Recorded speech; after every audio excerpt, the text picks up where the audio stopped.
Durham struggled despite Jones' 87.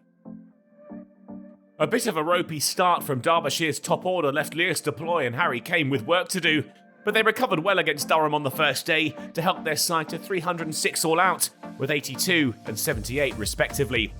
Durham were denied a timely start to their innings by poor conditions, but when Michael Jones and Sean Dixon did get out there, they made up for lost time with a rapid start. They needed just 66 balls to put 50 on the board, up to the mark when Dixon flashed Potts through point for 4. Jones had been the more fluent of the two openers, and as lunch loomed, he was the first to start to think about a 50, but that would have to wait until after the break. Durham headed in after a truncated 20-over session on 79 for none. The restart was delayed as conditions once again prevented them from returning, and the extra bit of rest did the trick for the hosts. Sean Dixon out caught behind for 28. The loss of his partner wouldn't prevent Jones from going to his 50, scored off 72 balls and reached as he turned Rees into the leg side for 2. But Borthwick would succumb, a leading edge soaring to Potts off the bowling of Aitchison. Maddinson moved them past 100 runs with 3 off Aitchison, but he wasn't out there for long, caught by Connors off Dahl for 8 off 30. Jones remained though, and looks like he would be the crucial wicket, almost single-handedly ticking the scoreboard over, as Bushnell held firm at the other end. But he would fall on 87, that beaten by Potts, off stump uprooted, with 87 to his name. Travaskis and Bushnell held firm for what remained of the session, heading in for tea in a spot of bother at 142 for 4. They were still 164 in arrears.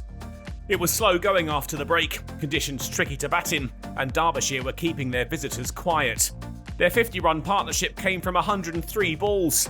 Derbyshire silenced for the time being, Durham's score now heading towards 200, and slim fears of the follow-on had been dispensed with.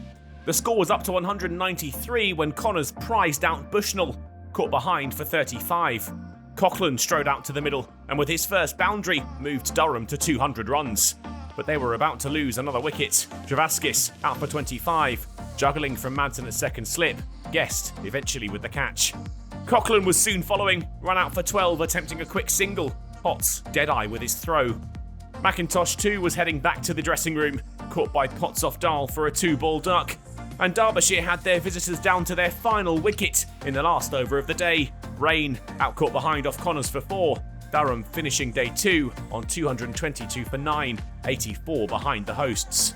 While Jones had shot at the top of the order, Derbyshire's bowlers had done their job, the lower order skittled cheaply, and their side set for a second innings lead, with just 1 wicket left to find on day 2. But Durham won't be too concerned. They'll have seen enough today to know that it certainly won't be straightforward when the home side returns to the middle.